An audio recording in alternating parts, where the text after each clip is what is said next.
hayat masih dikandung badan, kita tetap setia, tetap sedia mempertahankan Indonesia.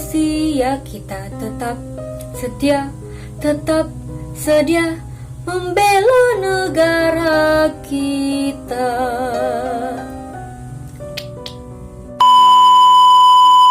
Hai, welcome to the PS YouTube channel. Jadi di video ini aku mau memperkenalkan ke kalian 12 pahlawan wanita dari Indonesia. Jadi Cien, kalau kalian udah penasaran siapa-siapa saja pahlawan wanita dari Indonesia, keep watching. Oke Cien, jadi pahlawan-pahlawan yang aku akan ceritakan ini adalah pahlawan-pahlawan atau tokoh yang merelakan nyawa mereka, yang mempertaruhkan hidup mati mereka untuk kemerdekaan negara Indonesia. Jadi Cien, di video ini aku akan menceritakan 12 pahlawan wanita dari Indonesia, dan aku akan menceritakan masa perjuangan mereka dan akhir hayat mereka. Jadi pastiin kalian simak baik-baik, dengarkan aku baik-baik, dan lihat aku baik-baik supaya kalian meresapi, mengingat atau supaya kalian tahu pahlawan-pahlawan wanita Indonesia itu siapa saja. Oke? Keep watching.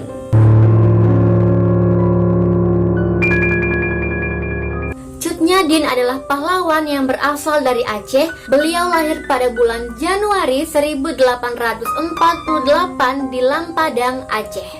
Cut Nyadin adalah pahlawan yang berasal dari keluarga bangsawan yang merupakan keturunan langsung dari Sultan Aceh yang bernama Tengku Nantasotia, seorang ule balang 9 mukim.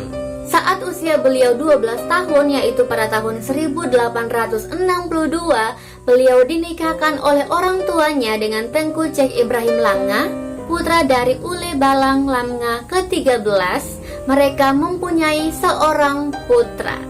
Pada tanggal 26 Maret 1873, Belanda menyatakan perang kepada Aceh dan mulai melepaskan tembakan meriam ke daratan Aceh. Pada tanggal 8 April 1873, Belanda menguasai Masjid Baitur Rahman di Aceh dan membakarnya. Dan daerah 6 mukim berhasil diduduki oleh pihak Belanda, yang akhirnya membuat suami beliau ikut bertempur untuk merebut daerah 6 mukim. Namun Cien, pada tanggal 29 Juni 1878, suami beliau yaitu Tengku Cek Ibrahim gugur dalam perang Gleh Tarum. Hal ini membuat Cut Nyadin marah dan bersumpah akan melawan Belanda dan melanjutkan perjuangan suaminya untuk memimpin perang. Setelah Cut Nyadin menjadi janda, Tengku Umar, salah satu pejuang Aceh, meminangnya untuk dijadikan istri sekaligus rekan perjuangan karena beliau sangat kagum dengan semangat Cut Nyadin yang melawan Belanda. Mereka menikah pada tahun 1880 dan mereka mempunyai seorang putri yang bernama Cut Gambang. Cut Nyadin membangun kekuatan dan meningkatkan semangat moral penduduk Aceh untuk melawan Belanda di sejumlah tempat. Mereka berdua adalah pasangan suami istri yang berbahaya bagi kekuasaan Belanda di Aceh. Pada tanggal 11 Februari 1899, Tengku Umar ditemukan gugur dalam peperangan, dan hal ini Cien membuat pasukan Cut Nyadin lemah karena terus mendapatkan tekanan dari pihak Belanda. Dan ditambah Cien, kondisi fisik dan kesehatan Cut Nyadin semakin melemah, dan akhirnya Cien, Belanda berhasil menangkap Cut Nyadin. Mereka berhasil menangkapnya di Beutong Le Sageu. Dan untuk menghindari pengaruh Cut Nyadin pada Aceh, Belanda mengasingkan Cut Nyadin ke Sumedang. Selama pengasingannya Cien, kegiatan Cut Nyadin memberikan pengaruh besar di Sumedang. Beliau mengajarkan agama Islam dan merahasiakan jati dirinya sebagai seorang putri dari Sultan Aceh. Beliau merupakan seorang muslimah yang ahli dalam ilmu agama Islam, sehingga beliau dijuluki sebagai Ibu Perbu. Pada tanggal 6 November 1908, beliau meninggal dunia. Beliau diakui oleh Presiden Soekarno sebagai pahlawan nasional Indonesia melalui SK Presiden RI nomor 106 tahun 1964 pada tanggal 2 Mei 1964.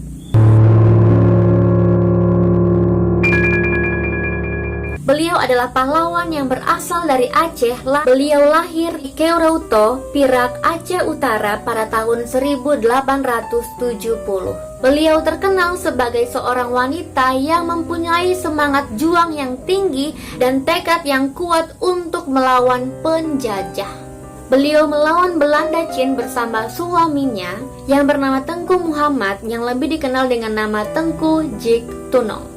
Mereka merupakan pasangan suami istri sekaligus rekan perjuangan yang solid untuk melawan Belanda. Pada bulan Maret 1905, Tengku Jik Tunong ditangkap oleh pihak Belanda dan dijatuhi hukuman mati di tepi pantai Luk Seu Mawe. Sebelum meninggal, beliau menitipkan pesan kepada sahabatnya yang bernama Pang Nakroe untuk menikahi istrinya dan merawat anaknya. Dan akhirnya Pak Nakroe menikahi Cut Nyadin dan bergabung bersama pasukan pimpinan Tengku Muda Gantoe untuk melawan Belanda. Tapi Chin pada tanggal 26 September 1910, Pak Nakroe gugur dalam peperangan. Cut Nyadin berhasil melarikan diri bersama wanita lainnya ke dalam hutan. Setelah kematian Pang Nakroe, Cut Nyadin tetap berjuang untuk melawan Belanda dengan pengikutnya. Tapi Chin, pada pertempuran Alue Kurieng pada tanggal 24 Oktober 1910, Cut Nyadin tertembak dan dinyatakan gugur. Berdasarkan SK Presiden RI nomor 107 pada tahun 1964 pada tanggal 2 Mei 1964, berkat jasa-jasa Cut Nyadin dinyatakan sebagai pahlawan nasional Indonesia.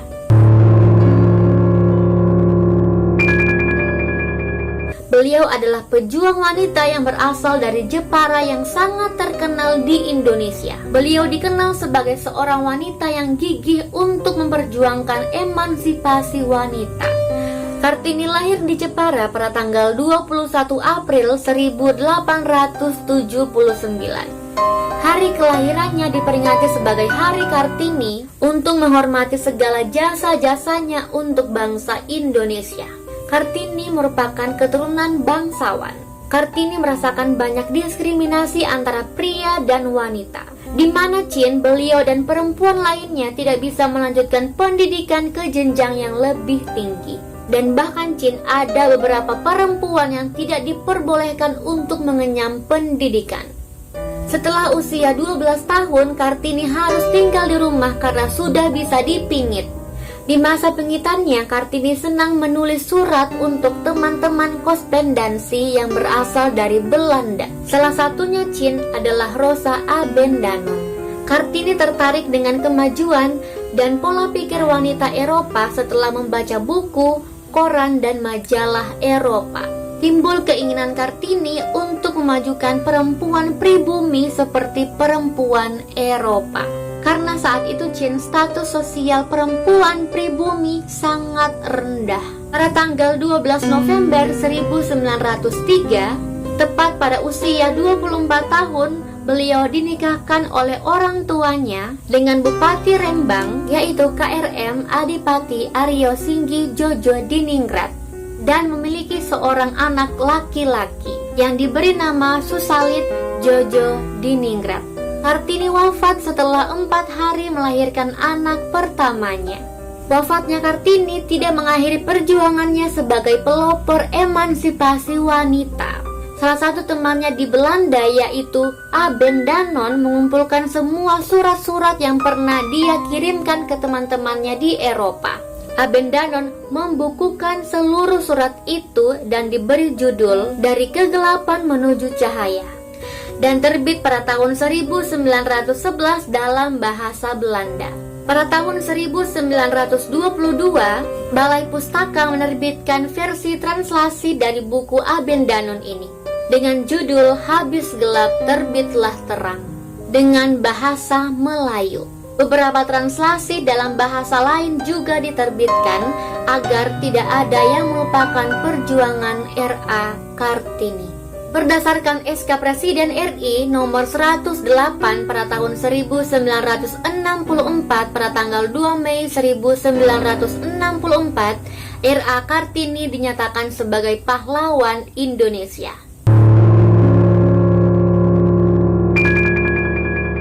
Beliau adalah salah satu tokoh perintis pendidikan kaum wanita. Beliau lahir di Bandung pada tanggal 4 Desember 1884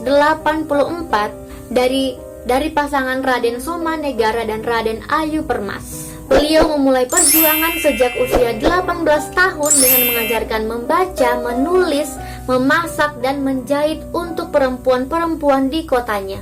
Pada tanggal 16 Juli 1904, Raden Dewi Sartika mendirikan Sekolah Istri atau Sekolah Perempuan. Di tahun 1904, Sekolah Istri berubah menjadi nama Sekolah Keutamaan Istri. Tapi pada tahun 1929, sekolah tersebut berganti nama menjadi Sekolah Raden Dewi. Dewi Sartika berusaha untuk mendidik anak-anak perempuan agar kelak menjadi ibu rumah tangga yang baik, luwes, cerdas dan terampil, dan kelak mampu berdiri sendiri. Dewi Sartika mengembuskan nafas terakhirnya di Tasikmalaya pada tanggal 11 September 1947. Pada tanggal 1 Desember 1966, beliau diberi gelar sebagai Pahlawan Nasional Indonesia. Beliau adalah tokoh yang lahir di Maluku pada tanggal 4 Januari 1800. Christina adalah seorang putri dari Kapitan Paulus Tiahahu yang juga turut serta dalam pertempuran Patimura yang melawan Belanda pada tahun 1817. Sejak kecil Chin, beliau sering ikut bersama ayahnya dalam rapat pembentukan kubu pertahanan. Ketika umur baru berusia 17 tahun, beliau berani untuk melawan penjajah. Beliau berperan sebagai pemimpin pejuang wanita untuk menampingi para pejuang pria pada misi perebutan wilayah Belanda di desa Ulat, Pulau Saparua. Richemont, seorang pemimpin Belanda yang dibunuh oleh pasukan Christina. Karena kematian pemimpin Belanda tersebut membuat pasukan Belanda menjadi marah, mereka terus menyerang pasukan Maluku sehingga Chin, pasukan Maluku dikalahkan. Karena itu Chin, ayah Christina, ditangkap oleh pihak Belanda dan dijatuhi hukuman mati. Dan Christina berusaha untuk membantu ayahnya, tapi Chin, beliau dan pasukan Maluku lainnya ditangkap oleh pasukan Belanda. Sampai pada akhirnya Chin, ayah beliau dijatuhi hukuman mati. Selanjutnya Chin, Martha dihukum dan diasingkan ke Pulau Jawa. Sampai pada akhirnya Chin, pada tanggal 2 Januari 1818, Martha Christina meninggal dalam perjalanan ke Pulau Jawa dan jasadnya Chin hanya dibuang ke lautan. Menurut SK Presiden RI nomor 012 tahun 1969, pada tanggal 20 Mei 1969, beliau dinyatakan sebagai Pahlawan Nasional Indonesia.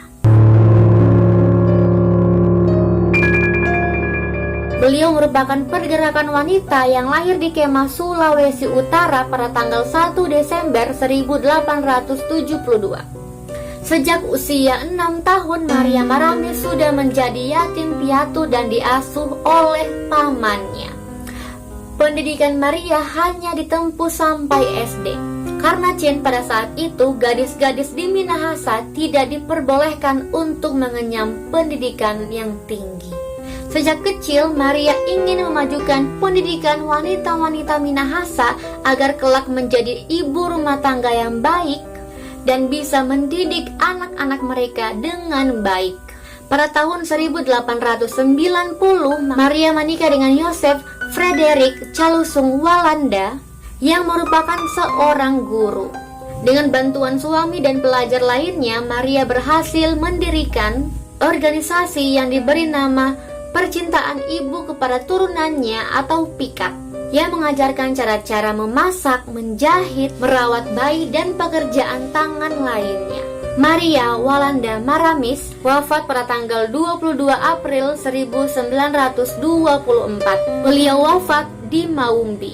Sesuai SK Presiden nomor 012 tahun 1969, Pada tanggal 20 Mei 1969 beliau dinyatakan sebagai pahlawan nasional Indonesia. Beliau lahir di Yogyakarta pada tahun 1872. Beliau merupakan keturunan dari keluarga pemuka agama Islam dan penghulu resmi keraton Kiai Haji Fadil. Sejak kecil Chin Siti Walidah tidak mendapatkan pendidikan umum, kecuali pendidikan agama yang didapatkan dari orang tuanya. Siti Walidah menikah dengan sepupunya yaitu Kiai Haji Ahmad Dahlan dan mempunyai 6 orang anak. Pada tahun 1914, beliau merintis kelompok pengajian wanita Sopo Tresno. Sopo Tresno menjadi sebuah organisasi kewanitaan berbasis agama Islam. Pada tanggal 31 Mei 1946, Nyai Ahmad Dahlan meninggal dunia. Sesuai SK Presiden RI nomor 042 tahun 1971, beliau mendapatkan gelar pahlawan nasional Indonesia. Beliau seorang ahli perang yang lahir di Serang pada tahun 1752. Meskipun kodratnya sebagai perempuan Chin, beliau mampu menjadi panglima perang. Pada abad 19, Belanda mulai menyerang tanah Jawa dan mulai merendahkan martabat raja-raja Jawa, membuat keadaan rakyat semakin sengsara karena banyak terjadi perampasan tanah. Sehingga meletuslah perang di Ponegoro 1825 sampai 1830. Karena fisik yang semakin melemah Chin, Nyi Ageng mengundurkan diri dari medan perang. Beliau wafat pada tahun 1828 tepat pada usia 76 tahun. Beliau meninggal karena sakit. Sesuai SK Presiden 084 pada tahun 1974 dan pada tanggal 13 Desember 1974 beliau dinyatakan sebagai pahlawan nasional Indonesia. Beliau adalah seorang yang gigih memperjuangkan persamaan hak antara laki-laki dan perempuan. Sejak kecil Rasuna Said mengenyam pendidikan di pesantren dan beliau tertarik mengikuti perjuangan politik.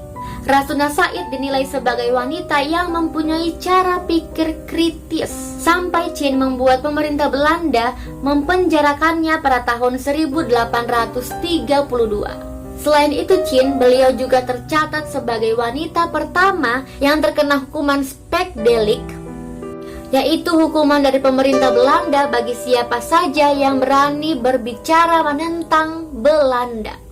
Setelah kemerdekaan Indonesia Chin, Rasuna Said aktif dalam Badan Penerangan Pemuda dan Komite Nasional mewakili Sumatera Barat setelah proklamasi kemerdekaan. Pada tahun 1959, Rasuna Said berhasil mencapai karir politiknya menjadi anggota Dewan Pertimbangan Agung setelah dekret Presiden 5 Juli 1959. Rasuna menjabat sebagai anggota Dewan Perwakilan Rakyat sampai akhir hayatnya. Pada tanggal 2 November 1965, beliau wafat dan meninggalkan seorang putri dan 6 cucu. Sesuai SK Presiden RI nomor 084 pada tahun 1974, pada tanggal 13 Desember 1974, beliau dinyatakan sebagai pahlawan nasional Indonesia. Hartina atau lebih dikenal dengan nama Tin Soeharto adalah istri Presiden kedua Republik Indonesia, Jenderal Purnawirawan Soeharto. Tin lahir di Desa Jatin, Surakarta pada tanggal 23 Agustus 1923. Setelah Jepang memasuki kota Sola, Tin mengikuti kursus bahasa Jepang dan bergabung dengan Laskar Putri Indonesia, organisasi wanita yang bertujuan untuk melayani kepentingan pasukan garis depan dan belakang perjuangan. Saat usia Tin 23 tahun, utusan Prawiro Wiharjo yang merupakan orang tua angkat dari Bapak Soeharto datang ke rumah Chin untuk melamarnya. Beliau dan Bapak Soeharto menikah pada tanggal 26 Desember 1947. Pada tanggal 28 April 1966, Ibu Tin Soeharto meninggal dunia. Beliau meninggal di RS Gatot Subroto. Siti Hartina mengembuskan nafas terakhirnya karena serangan jantung. Atas segala jasanya, Ibu Tin diberikan gelar pahlawan nasional. Beliau lahir di Bengkulu pada tanggal 5 Februari 1923. Ketika usia 20 tahun, Fatmawati menikah dengan Presiden pertama Indonesia pada tanggal 1 Juni 1943, yang secara otomatis menjadikan Ibu Fatmawati menjadi ibu negara pertama negara Indonesia dari tahun 1945 hingga tahun 1967. Setelah menikah, Fatmawati ikut bersama Soekarno di Jakarta untuk berperan aktif dan bergabung bersama pasukan pejuang lainnya untuk kemerdekaan negara Indonesia. Bahkan Soekarno selaku pemimpin pejuang selalu meminta pendapat dan pertimbangan kepada Fatmawati. Terkenal sebagai wanita yang menjahit sang saka merah putih yang dikibarkan pada tanggal 17 Agustus 1945 saat upacara pertama proklamasi kemerdekaan Republik Indonesia. Pada tanggal 14 Mei 1980 saat usianya 57 tahun, beliau meninggal karena serangan jantung di Kuala Lumpur. Sesuai SK Presiden nomor 118 tahun 2000, pada tanggal 4 November 2000, beliau ditetapkan sebagai pahlawan nasional Indonesia. Beliau lahir di Palopo pada tahun 1880. Nama Opu Dayan Risaju merupakan simbol kebangsawanan Kerajaan Luwu. Gelar yang didapatkannya sesudah menikah dengan suaminya yang bernama H. Muhammad Daud. Pada tahun 1927, Opu tertarik memasuki organisasi politik dengan menjadi anggota Partai Sarekat Islam Indonesia yang bercabang di Parepare. Selama beliau memimpin PSII, Opu menjadikan agama sebagai landasan dan mendapatkan dukungan besar dari rakyat. Belanda menahan Opu untuk tidak melanjutkan perjuangan di PSII karena pihak Belanda tidak mau Opu mendapatkan dukungan besar dari rakyat. Akhirnya Opu diadili dan dicabut gelar kebangsawanannya dan dipenjara selama 14 bulan pada tahun 1943. Pada masa revolusi, Opu kembali aktif bersama pemuda Sulawesi Selatan untuk melawan Nietzsche yang ingin menjajah Indonesia. Dan akhirnya Chin Belanda menyiksa Opu menjadi tuli dan menjadi tahanan luar. Opu mengembuskan nafas terakhirnya pada tanggal 10 Februari 1964. Atas segala jasa-jasanya, Opu diberi gelar pahlawan nasional Indonesia. Oke Chin, itu dia 12 pahlawan wanita dari Indonesia. Dan aku tahu pasti di antara kalian ada beberapa yang belum mengetahui beberapa pahlawan yang tadi aku ceritakan. Ayo ngaku. Yap, aku juga baru tahu Chin beberapa pahlawan wanita Indonesia setelah aku membaca artikel ini. Oke Chin, sekian dulu video hari ini. Aku harap kalian suka, aku harap kalian terhibur, dan aku harap kalian bahagia. Oke Chin, sekian dulu video hari ini. Kalau kalian suka sama video ini, please like this video. Jangan lupa komen di bawah kalau kalian mau request aku bikin video apa lagi selanjutnya. Dan Chin, jangan lupa subscribe dan nyalain notifikasinya supaya kalian gak akan ketinggalan sama video aku berikutnya. Dan jangan lupa juga follow Instagram aku @deputrisabria supaya kalian gak akan ketinggalan sama video aku yang aku akan upload di YouTube channel aku. Oke, bye, see you di next video.